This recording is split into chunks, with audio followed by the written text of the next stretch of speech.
সম্মানিত ভিউয়ার্স, এরপর আমরা সিমস টু বি দিয়ে বাক্য গঠন করব। লোকটিকে ক্লান্ত মনে হয়। The man seems to be tired.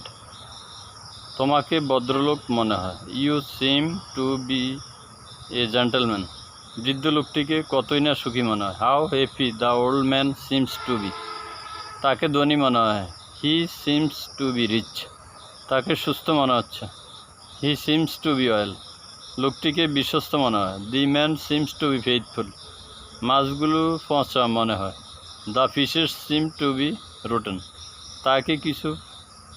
তাকে কি পড়ুয়া মনে হয়। Does he seem to be studious. তাকে কি মেধাবী মনে হয়। Did he seem to be meritorious. রবিকে কি বোকা মনে হয় না। রবিকে কি বোকা মনে হয় না। Does not Ravi seem to be foolish. তাকে কি হতাশ মনে হয় না। Does not he seem to be frustrated. তাকে নির্দোষ মনে হয়। He seems to be innocent. সম্মানিত ভিউয়ার্স, ভালো করে পড়লে বুঝতে পারবেন। Thank you.